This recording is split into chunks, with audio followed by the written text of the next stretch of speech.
À 12h55, le 14 février 2005, il y a 20 ans, jour pour jour, une tonne d'explosifs ébranle Beyrouth, tuant l'ancien Premier ministre Rafi el-Hariri.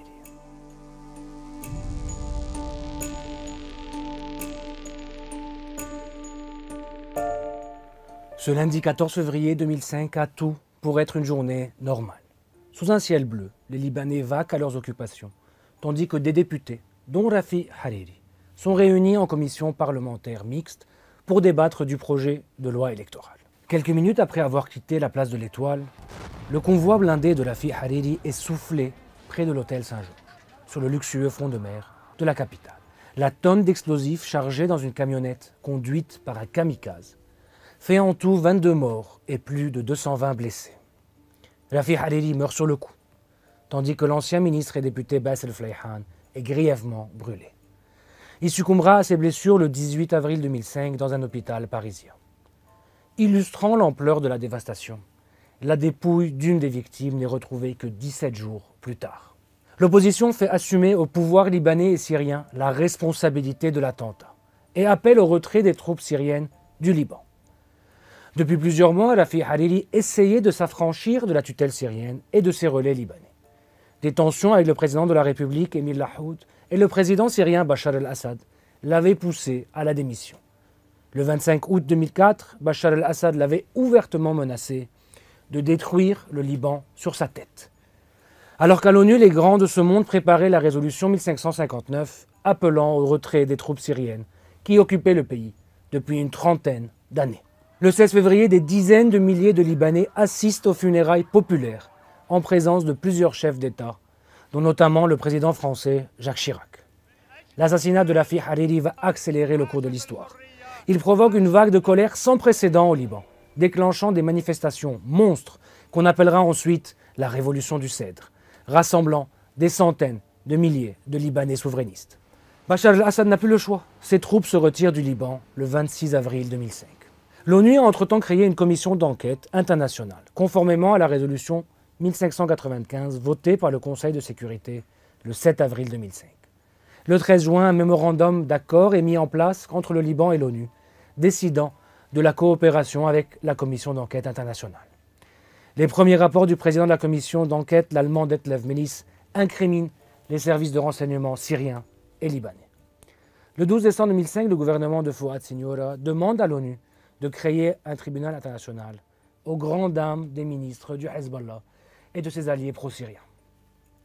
Mais les blocages politiques de la part du Hezbollah empêcheront, pendant près de 18 mois, la ratification d'un accord entre Beyrouth et les Nations Unies. Finalement, le 30 mai 2007, le Conseil de sécurité, avec principalement la France et les États-Unis à la manœuvre, vote la résolution 1757, contraignante en vertu du chapitre 7, qui crée le tribunal spécial pour le Liban, le 10 juin. Mais ce tribunal ne permet de juger que des individus, et non pas des groupes, des partis ou des États. Le tribunal spécial pour le Liban débute enfin ses travaux le 1er mars 2009, près de La Haye, aux Pays-Bas. En mai 2009, l'hebdomadaire allemand Der Spiegel affirme que la commission d'enquête s'oriente vers une piste menant au Hezbollah. Depuis plusieurs mois déjà, l'enquête tournée est menée vers le Hezbollah grâce notamment au capitaine Wissam Eid, officier du renseignement au sein des forces de sécurité intérieure, 31 ans, ingénieur en télécommunications.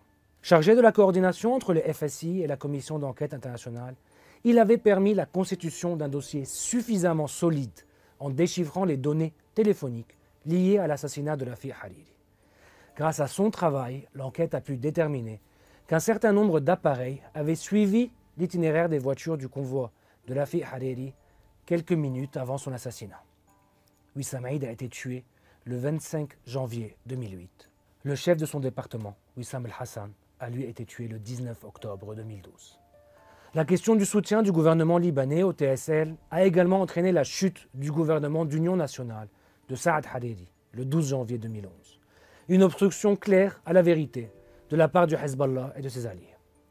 En 2010, déjà, le secrétaire général du Hezbollah, Hassan Nasrallah, avait annoncé que des membres de son parti vont être injustement accusés et avait menacé de couper la main à celui qui arrêtera un membre du Hezbollah. Nous agirons pour défendre notre dignité, notre existence et notre réputation. Fin juin 2011, le procureur du TSL dépose un premier acte d'accusation. Les deux principaux accusés sont Mustafa Badreddine, décrit comme le cerveau de l'attentat, et Salim Ayyash, accusé d'avoir été à la tête de l'équipe qui a mené l'attaque. Ils sont tous les deux les beaux-frères d'Imad Mourni, commandant de l'aile militaire du Hezbollah de 1983 jusqu'à son assassinat à Damas en février 2008. Deux autres hommes, Hussein Onaïs et Asad Sabra, sont accusés d'avoir enregistré une fausse cassette vidéo pour revendiquer le crime au nom d'un groupe fictif djihadiste. Un mandat d'arrêt contre un cinquième accusé, Hassan Mer'i, est délivré en 2013. Tous ces individus, membres du Hezbollah, seront jugés par défaut, c'est-à-dire sans leur présence, mais représentés par un avocat devant le tribunal. L'audience du tribunal spécial pour le Liban est ouverte. Le procès s'ouvre finalement le 16 janvier 2014, en présence notamment de Saad Hariri, ancien Premier ministre et fils de Rafiq Hariri. On saura qui a tué Rafiq Hariri, qui a tué les leaders du 14 mars, et ils vont payer le prix de ces actes qu'ils ont faits. Selon le site du tribunal spécial pour le Liban, plus de 2200 pièces à conviction ont été versées au dossier et plus de 230 témoins ont été entendus. Mustafa Badreddine, le cerveau de l'attentat, a été tué en Syrie en mai 2016. Une mort reconnue par le tribunal qui arrête donc les poursuites à son encontre. Le Hezbollah a tout de même refusé de remettre les autres accusés au tribunal, fruit, selon lui, d'un complot israélo-américain. Le 18 août 2020, au terme de 6 ans de procès, Salim Ayyash est reconnu coupable et condamné à la perpétuité. Mustafa Amin Badreddine a surveillé et avec Salim Jamil Ayyash a coordonné la surveillance de M. Hariri.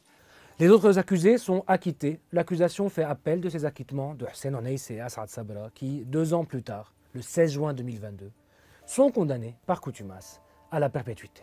La Chambre d'appel décide donc à l'unanimité de condamner messieurs Mer'i et Onaïs à la prison à vie. En juin 2021, le TSL déclare qu'il est menacé de disparition, faute de financement, et devrait fermer ses portes à l'issue de ce procès en appel. Le procès contre Salim Ayyash, lancé en septembre 2019 pour 3 autres attentats contre des hommes politiques, Marwan Ahmedi, Georges Hawi et Elias Elmour, a été annulé, faute de liquidité. Finalement, le 31 décembre 2023, les Nations Unies l'annoncent, ils ferment officiellement le tribunal spécial pour le Liban, en raison du manque de financement et de l'absence d'arrestation des condamnés. Malgré la déception de certains pour un jugement qui n'était pas à la hauteur de leurs attentes, l'enquête a tout de même montré qu'au moins 4 membres de la milice armée du Hezbollah, pro-syrien, pro-iranien, sont coupables, ce qui laisse peu de doute sur l'axe qui a commandité cet assassinat. 20 ans plus tard, le Liban pense encore ses plaies, mais est toujours debout, tandis que ses ennemis sont à genoux.